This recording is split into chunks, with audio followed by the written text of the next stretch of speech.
क्या डाइट होना चाहिए गर्मियों में खास तौर पर? जब भी आप फ्रूट्स खाएं तो मीठे फलों को मीठे के साथ ही मिक्स करें और खट्टे फलों को खट्टे के साथ ही मिक्स करें। पपाया को किसी के साथ भी आप मिक्स ना करें। और बहुत सारे लोग तो आजकल ऐसी गलती करते हैं कि वाटरमेलन भी खाते हैं, कोल्ड ड्रिंक्स भी पीते हैं। अगर आप ऐसा करेंगे तो आपके लिए फेटल हो सकता है। तो आप अपनी दुनिया की कोई भी ऐसी बीमारी नहीं, इवन मैं कहती हूँ कि कैंसर जैसी बीमारियों को भी सिर्फ घर पर रहकर ही इससे निजात पाया जा सकता है। एसिडिटी है, माइग्रेन है, पेन्स है, पर्टिकुलरली जैसे सर्वाइकल एंड ऑल, इस समय आपको सिग्निफिकेंट चेंज दिखेंगे और आपकी बॉडी की एनर्जी लेवल बिल्कुल डिफरेंट दिखेगी। क्योंकि अभी तक तो आपको करते ही आए हैं जो आपको सही लगता है। दुनिया में सबको मालूम है डाइट करना चाहिए, एक्सरसाइज करना चाहिए, बहुत दौड़ना चाहिए, फिर सिग्निफिकेंट रिजल्ट क्यों नहीं आ रहे हैं? नमस्कार, मैं संजय पांडे और आप देख रहे हैं नेशनल खबर। जैसा कि आप हमारे चैनल पर हेल्थ से जुड़ी हुई, स्वास्थ्य से जुड़ी हुई तमाम सारी इंटरव्यूज़, जानकारियाँ आप देखते रहते हैं। अगर आप पेशेंट हैं तो ये आपका सबसे पसंदीदा चैनल होगा। अगर आप डॉक्टर हैं, देख रहे हैं, तब भी आपके लिए पसंदीदा चैनल होगा, क्योंकि इस चैनल के फॉलोअर्स ही पेशेंट और डॉक्टर दोनों ही हैं। क्योंकि यहाँ पर डॉक्टर को एक सही जानकारी प्रदान करने के लिए एक मंच मिलता है, वहीं दर्शक जो मरीज़ हैं, जो देख रहे हैं, उनको सही डॉक्टर से कनेक्ट होने का जरिया मिलता है ये चैनल।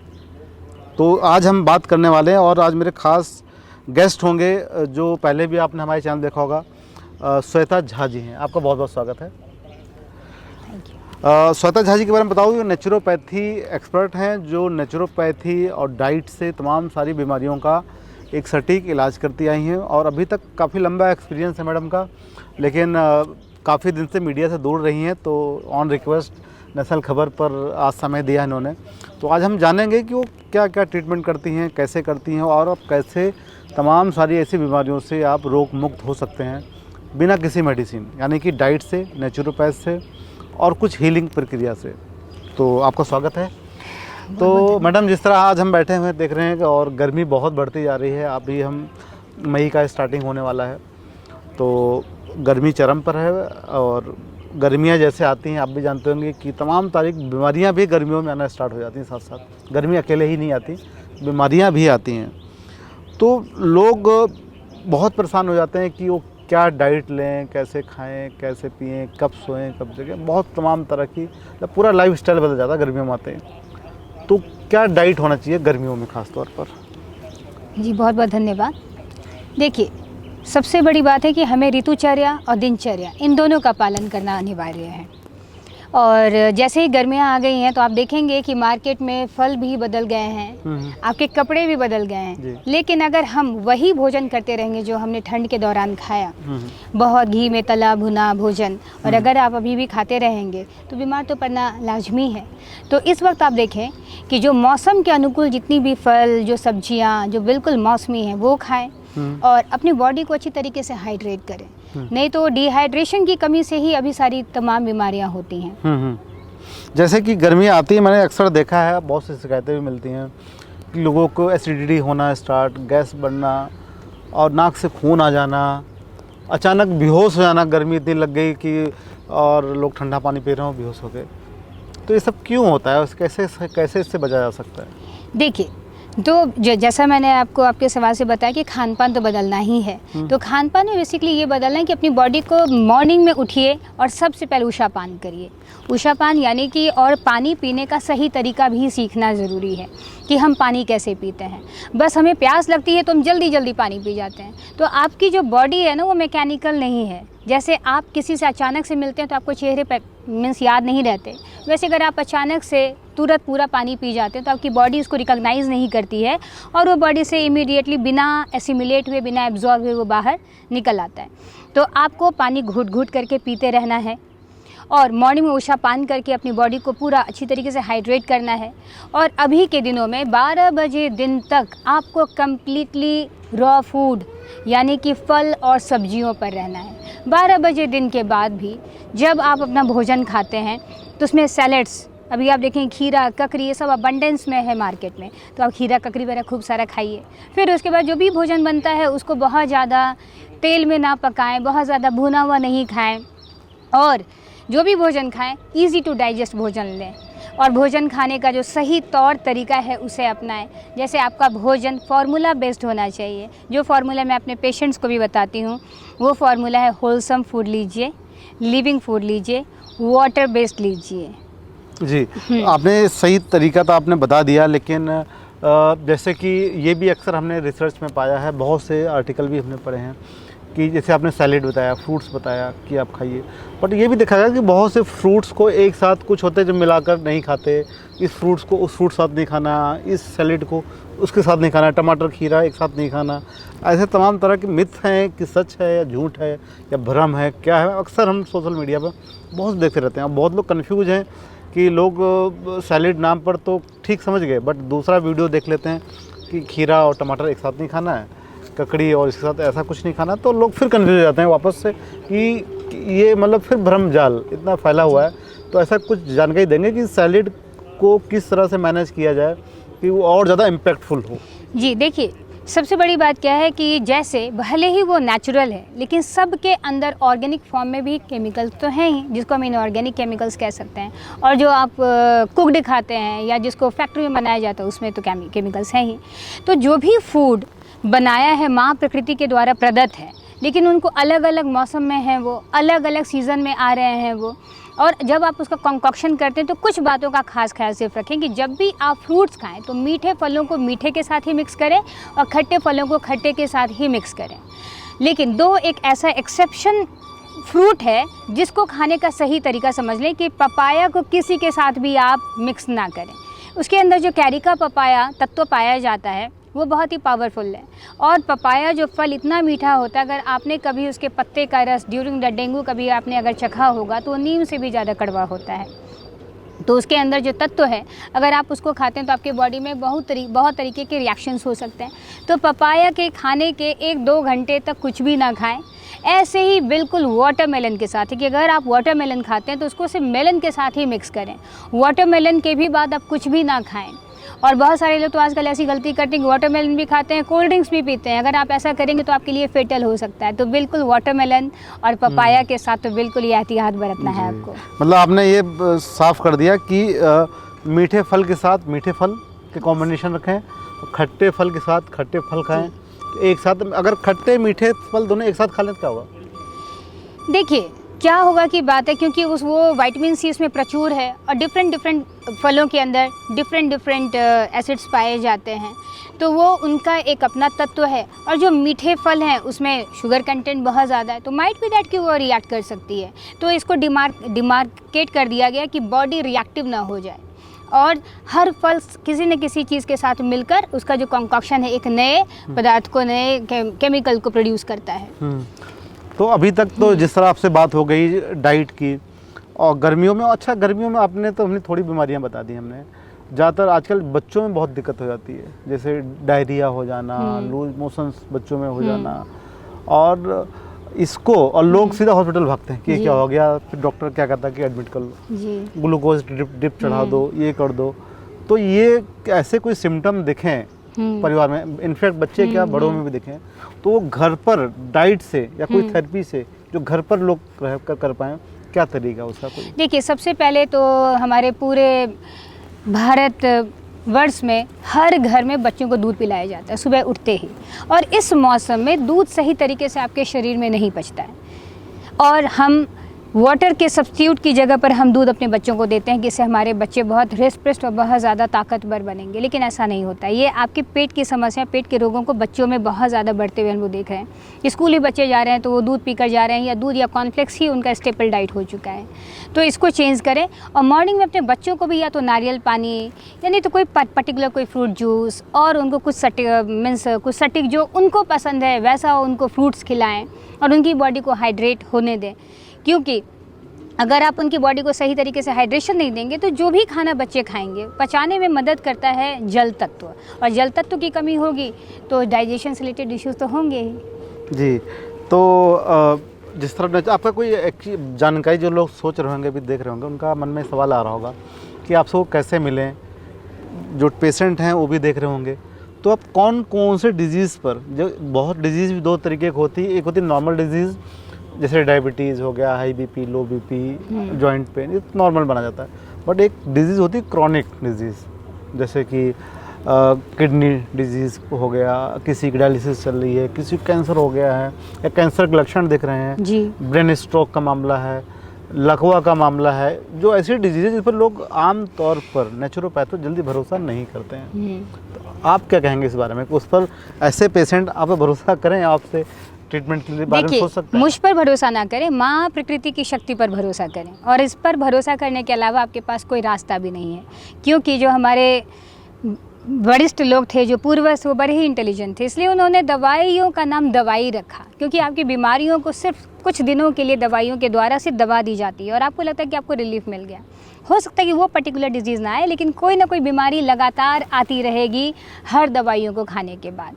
तो यहाँ पर जैसा कि इन्होंने कहा कि 2 तरीके की बीमारी होती है, एक एक्यूट और एक क्रोनिक। एक्यूट डिजीज़ेज़ वो होती हैं जो कुछ दिनों के लिए आती हैं, जैसे सर्दी, खांसी, ज़ुकाम, डिसेंट्री, डायरिया, ये सारी चीज़ें। लेकिन क्रोनिक डिजीज़ को वो ऐसी डिजीज़ेज़ होती हैं जो लंबे समय तक चलती हैं, जैसे कि डायबिटीज़ हो गया, blood pressure, thyroid, CKD, such kind of things. तो जो लंबे समय से चलने वाली बीमारी वो एक दिन में तो हुई नहीं है, इसके लिए काफ़ी समय से आपने प्रयत्न किया है। अब आपको लग रहा है आपने प्रयत्न किया है, यानी कि जाने अनजाने हम प्रयत्न करते हैं और हम अपने आप को बीमार कर लेते हैं। तो इन सारी चीज़ों को भी हम बहुत ही आसानी से इसे रिवर्स कर सकते हैं। और मेरे पास अभी इसके मोर देन 1000 टेस्टिमनीज़ भी हैं कि कैसे इवन एस्थमा, जिसको लोक्रोनिक कहते हैं, वो ठीक हो सकता है। आपकी जो जॉइंट पेन्स हैं, जिसको हम रेमेटॉइड आर्थराइटिस कहते हैं, ऑटो इम्यून डिजीज़ेज़ हैं, वो सब आपके ठीक हो सकते हैं सिर्फ़ और सिर्फ नेचर के प्रोटोकॉल्स को फॉलो करके, सही डाइट के प्रोटोकॉल्स को फॉलो करके। अब आपके मन में सवाल उठ रहा होगा कि सही डाइट एक्चुअली क्या है। देखिए, सही डाइट वो नहीं है जो किसी पर्टिकुलर डाइट चार्ट को आप देखकर फॉलो करते हैं। सही डाइट वो है कि आप अपना डाइट चार्ट खुद ही बनाते हैं, यानी अपनी बॉडी को समझते हुए आप अपने डाइट को डिस्कवर करते हैं। और जब आप इस तरीके से भोजन करना सीख जाएंगे तो आप अपनी दुनिया की कोई भी ऐसी बीमारी नहीं, इवन मैं कहती हूँ कि कैंसर जैसी बीमारियों को भी सिर्फ घर पर रहकर ही इसे निजात पाया जा सकता है। और जहाँ तक रही कि लोग मुझसे कैसे मिल सकते हैं, तो इसलिए मैंने आज के इस नए दौर को देखते हुए कि लोगों के पास खुद के लिए वक्त नहीं है, अपने हेल्थ को गवा कर भी लोग लगातार काम करते चले जा रहे हैं for the sake of their sustainability. मैं गलत नहीं कहती हूँ, लेकिन आपके पास कहते हैं ना कि अगर हेल्थ है, पहला सुख निरोगी काया, दूसरा सुख घर में हो माया। तो ये जो हेल्थ है आपके पास, तो आप सारी चीज़ों को बढ़ा पाएंगे। तो ज़्यादा नहीं, सिर्फ अगर आपने सिर्फ 6 दिन का समय निकाल लिया, तो जिस प्रोसेस पर आपको भरोसा नहीं है, 6 दिन काफ़ी है इस प्रोसेस पर भरोसा पाने के लिए। और 6 दिन में आप देखेंगे कि आपकी बहुत सारी ऐसी बीमारियां जिसके लिए आप पता नहीं कितने वर्षों से मेडिसिन खाते चले आ रहे हैं, एसिडिटी है, माइग्रेन है, पेन्स हैं पर्टिकुलरली जैसे सर्वाइकल एंड ऑल, इस समय आपको सिग्निफिकेंट चेंज दिखेंगे और आपकी बॉडी की एनर्जी लेवल बिल्कुल डिफरेंट दिखेगी। और वजन भी कई बार चला जाता है, किसी का तो 6-7 किलो। देखा भी पुराने के इंटरव्यू में, आप वजन या फैट लॉस करने में आप मास्टर हैं पूरे। हाँ, ऐसा है कुछ? अगर कुछ हेल्दी लोग देख रहे होंगे उस वक्त, शायद जिनका फैट ओवर फैट होंगे, तो उनके लिए कोई टिप्स आप बता पाएंगे जो जल्दी थोड़ा रिलीफ मिले? क्योंकि बहुत परेशान हो जाते हैं, बहुत लोग वॉकिंग बहुत करते हैं, डाइट भी लेते हैं, फिर उनका फैट लॉस नहीं होता। देखिए, सबसे पहले मैं आप लोगों से ये कहना चाहूँगी कि अगर आप डिस्परेट होकर वेट लॉस पर अगर आप फोकस होकर करेंगे तो आपका वेट लॉस नहीं होगा। आपको उस डिस्परेशन से बाहर निकलना होगा कि आपको वेट लॉस करना है। सबसे पहले सिर्फ आपको अपने हैबिट पर काम करना है कि एवरीडे का जो आपका लाइफस्टाइल है उसको सही तरीके से फॉलो करिए और बहुत ज़्यादा रिजल्ट के साथ आप अटैच मत होइए। और सिर्फ जो भी प्रोटोकॉल्स आपको सही तरीके से, जो भी नेचुरोपैथी के प्रोटोकॉल्स हैं आपको बताए जाते हैं, उसको किसी न किसी के गाइडेंस में फॉलो करिए। क्योंकि अभी तक तो आप वो करते ही आए हैं जो आपको सही लगता है। दुनिया में सबको मालूम है डाइट करना चाहिए, एक्सरसाइज करना चाहिए, बहुत दौड़ना चाहिए, फिर सिग्निफिकेंट रिजल्ट क्यों नहीं आ रहे हैं? That is why you need a hand hold, so that कि आपका एक पूरा चेकलिस्ट बनता रहे। और वो इतना ईजिली हो सकता है वेट लॉस, जिसमें आप टोन्ड भी होते चले जाएंगे। आप मुझे देख रहे हैं, मैं खुद 85 kg की थी और अगर 85 kg में से अब 35 kg ऑलमोस्ट निकल चुके हैं, तो अब मेरा 50s में रहता है। तो 85 से 50 की मेरी जर्नी हुई है। 85 से 50 कैसे? क्या आपने क्या डाइट लिया था अपने लिए? देखिए, पहले अपना एग्जाम्पल बताएंगे तो लोगों को ज़्यादा भरोसा होगा। और स्क्रीन पे साथ लोग देख भी रहे होंगे, कुछ पिक्चर में दिखाई देता हूँ जिसमें आप शादी के तुरंत बाद 85 जी जी जी, और फिर मोटिवेशन आ गया कि अब मुझे फिट होना है। पहले आपने खुद को फिट किया जी। तो क्या डाइट, क्या टिप्स अपने लिए आपने अपना? तो देखिए, जो आप लोगों को अभी तक बताती आ रही हूँ, मेरे बहुत सारे पेशेंट्स को जो मैंने बताया है, वही आज फिर से मैं दोहराती हूँ कि सुबह आपको टाइम एज द मेडिसिन को फॉलो करना है, जो डॉक्टर BRC केस में आप लोगों ने कई बार देखा भी होगा। और टाइम एज द मेडिसिन क्या है कि सुबह के 8 बजे से लेकर रात के 8 बजे के बीच में ही आपको भोजन करना है सबसे पहले। और अगर आपने 8 बजे से पहले और 8 बजे के बाद अगर आपने भोजन किया तो आपका जो ये सपना है वो कभी पूरा नहीं होगा, भले आप कोई भी डाइट क्यों ना ले रहे हों। नंबर 1। इसके अलावा है फूड एज द मेडिसिन, कि सही फूड, वैसा फूड जो मेरी बॉडी के अकॉर्डिंग हो, वैसा भोजन लेना है। और कैसा भोजन लेना है? ऐसा भोजन लेना है जो माँ प्रकृति के द्वारा डायरेक्टली आप तक पहुँचा हो, बीच में किसी ने उसमें कोई भी इंटरवेंशन नहीं किया है। यानी कि फैक्ट्रीज़ में, किसी आउटलेट में, पैकेज में जो भी पैक्ड होकर आप तक पहुँच रहा है, उन सारे फूड को कम्प्लीटली अवॉइड करना है। अगर आप उसको अवॉइड नहीं कर सकते हैं, अगर आपको ऐसा लगता है, तो कम से कम सुबह के 12 बजे तक आपको कोई भी ऐसी चीज़ें नहीं लेनी है जिसमें ह्यूमन इंटरवेंशन हुआ है। देखिए, फ्रूट में ह्यूमन इंटरवेंशन, अब आपके मन में आ रहा होगा सवाल कि उसमें भी तो ह्यूमन इंटरवेंशन आजकल हाँ, इंसेक्टिसाइड एंड पेस्टिसाइड्स। हाँ। तो इससे घबराए ना, वो कितना भी कुछ कर रहे हैं, लेकिन नारियल पानी एक ऐसा है जिसमें कोई इंटरवेंशन नहीं। जितने पत्ते दिख रहे हैं आपको, इसमें ह्यूमन इंटरवेंशन नहीं हो सकता है, क्योंकि ये माँ प्रकृति के द्वारा प्रदत्त है। तो सुबह आप ग्रीन जूस लीजिए, नारियल पानी लीजिए, 3-4 तरीके का जो ऐसा फल है जिसका सही मिलावट हम कर सकते हैं, मीठे को मीठे के साथ, खट्टे को खट्टे के साथ, ऐसे फल ले लीजिए।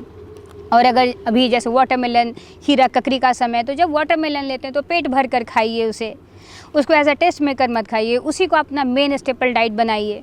फिर इसके बाद जब भी आप भोजन करते हैं तो सही तरीके से खाइए। रॉ फूड को कुक्ड के साथ मत मिक्स करिए। कई जैसे हम लोग इंडियन, हम लोग नहीं जानते कि कैसे खाना है, हम चावल, दाल, सब्जी और साथ में सैलेड भी खाते हैं। तो ऐसे नहीं खाना है, बिल्कुल भी नहीं, ये एक रॉन्ग प्रोसेस है। तो कैसे रॉ डाइट को कम्प्लीटली पहले कंज्यूम कर लीजिए, फिर थोड़ा सा गैप दीजिए और फिर आप कुक्ड फूड खाइए। एंड फिर शाम को आप सही फूड लीजिए और साथ में अपनी बॉडी को हाइड्रेट करते रहिए। बहुत आसान है वेट लॉस करना। जी चलिए, ये तो बहुत बढ़िया लगा इस चीज़ बताया आपने। अब बात आती है, सब कुछ बता दिया आपने। अब लोग ये सोच रहे होंगे कि आपका कोई हॉस्पिटल है, कि आप ऑनलाइन ट्रीटमेंट दे रहे हैं, कंसल्टेंसी कैसे करते हैं, लोग कैसे मिलें और आपसे टिप्स लें, तो क्या प्रोसीजर है उसका? देखिए, हॉस्पिटल में जाना या कहीं भी जाना बहुत खर्चे वाली बात है। और ये सारी चीज़ें जितनी मैंने आपको बताई, अगर इन सारी चीज़ों को अगर आप घर पे ही रहकर कर पाते हैं तो बेहतरीन है। और अगर आप मुझसे जुड़ना चाहेंगे तो आप मुझसे जुड़ सकते हैं सिर्फ 6 दिन में, सो दैट कि आपको भरोसा हो जाए और आपको एक राइट डायरेक्शन मिल जाए। तो आप इसके लिए मात्र 6 दिन का वक्त निकालिए, भले आप कितने बिजी क्यों नहीं हैं।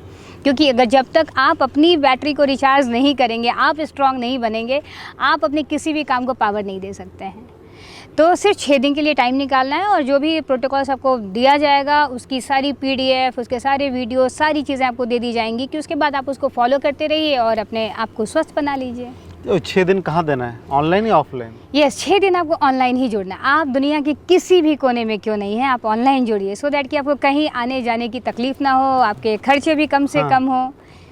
आप कोई हेल्थ कैंप का भी आयोजन करते हैं, शायद आपने बताया था। हाँ, कई बहुत लोग होते हैं कि ऑनलाइन चीज़ें समझ नहीं पाते, वो चाहते हैं कि डॉक्टर या एक्सपर्ट की देख रेख में चीज़ें हों तो जल्दी रिकवर होता है मामला। क्योंकि लोग अकेले घर में होते तो चीटिंग कर लेते हैं कि आपने बताया कि ये नहीं खाना तो जरूर खा लेंगे, कि चलो एक बार ट्राई कर ही लेते हैं। तो जो रिजल्ट्स हैं वो तो 100% ना होकर शायद 50% पहुँच जाएगा फिर।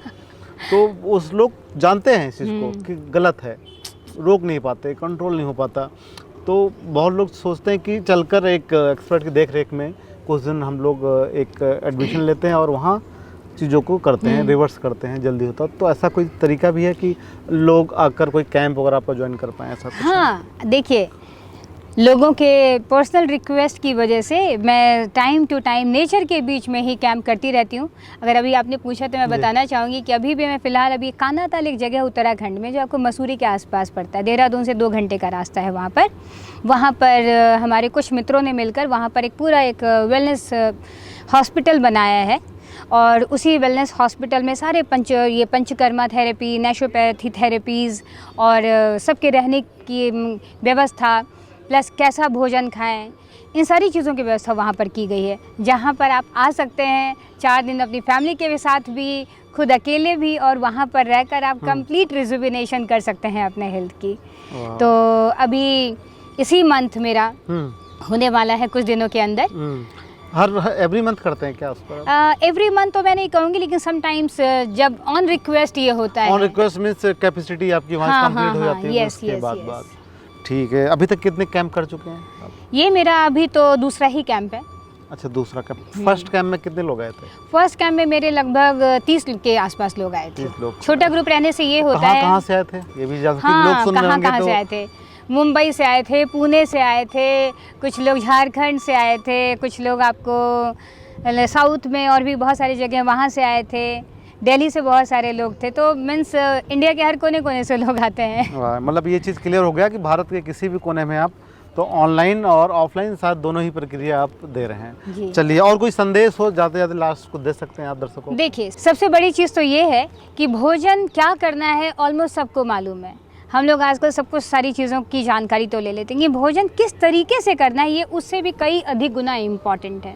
तो कैसे हमें भोजन करना है ये सब जब आप मेरे साथ जुड़ेंगे भी या कभी अगली बार मुझे वीडियो में मौका मिला तो मैं आपको बताऊंगी डिटेल से, क्योंकि it will take some time. तो किस तरीके से भोजन करना है और इस चीज़ की अगर आपको जानकारी हो गई तो डेफिनेटली आप अपने हेल्थ गोल को 100% पा पाएंगे। चलिए, एक चीज़ और सवाल कर जी, जाते जी, हैं। जी। गन्ने का जूस गर्मी में बहुत प्रसिद्ध होता है। हाँ हाँ, और क्या बेनिफिट्स है गन्ने के जूस के? देखिए, गन्ने का जूस डेफिनेटली वो ग्लूकोज, और कभी भी किसी भी फ्रूट में ग्लूकोज के फॉर्म में नहीं होता, वो फ्रुक्टोज के फॉर्म में होता है। तो अगर आपको गन्ने का जूस पीना है तो ये आज से कुछ साल पहले तक तो पता नहीं था बेचारे गन्ने को कि कोई जूसर भी ज़ात होगा, मेरा जूस हाँ। निकाल दिया जाएगा। हाँ। तो आपको गन्ने का जूस कैसे पिए, जैसा कि मैंने आपको बताया क्या खाना है उससे कई अधिक गुना इम्पॉर्टेंट है कैसे खाना है। अगर आप गन्ने का जूस लगातार में एक बार में अगर एक गट में अगर आप पी जाते हैं हाँ। तो ये आपके लिए बहुत नुकसानदायक हो सकता है। तो आपको इसको कैसे पीना है समझ जाए कि अगर आपको इतना बड़ा गन्ना दे दिया जाए, उसको खाने में जितना वक्त लगने वाला आप इतना वक्त लगाकर उस गन्ने के जूस को पीजिए। उसके बहुत सारे बेनिफिट्स हैं। वो हाइड्रेट करेगा, प्लस आपकी बॉडी में कई बार धूप की वजह से हाइपोग्लाइसीमिया हो जाती है, वो नहीं होगा आपको, और आपको एनर्जेटिक आप हमेशा फील करेंगे। तो बेनिफिट्स तो बहुत सारे हैं। चलिए, बहुत बहुत आभार, धन्यवाद, आप जुड़े हमारे साथ और दर्शकों को बहुत ही कीमती और अहम जानकारी आपने दी। धन्यवाद जी, थैंक यू। तो आपने श्वेता झा जी के पूरी टिप्स को आपने देख लिया, सुन लिया। अगर आप फैट लॉस करना चाहते हैं तो उसके लिए तो रामबाण प्रक्रिया है मैडम के पास। डाइट से जुड़ी हुई कोई जानकारी चाहिए, क्योंकि मेडिसिन कोई परमानेंट उसका सॉल्यूशन नहीं है। डाइट एक बहुत बड़ा सपोर्ट करता है मेडिसिन को भी। तो आप डाइट को आगे कर लीजिए, मेडिसिन को लास्ट में कर लीजिए। पर डाइट से अपने आप को स्वस्थ रखिए। और साथ साथ रहा कि गर्मियों की छुट्टियां भी पड़ने वाली हैं। अगर आप पिकनिक जाना चाहते हैं, पिकनिक के बजाय मैडम के हेल्थ कैंप में जाइए और 3-4 दिन, 7 दिन, 8 दिन जो भी प्रक्रिया हो वहाँ की, वहाँ रहिए और अपने आप को हील कीजिए और आने वाले दिनों के लिए अपने आप को रिचार्ज कीजिए, ताकि और लंबे समय तक अच्छी मेहनत कर पाएँ, काम कर पाएँ और जीवन भर निरोगी रह पाएँ।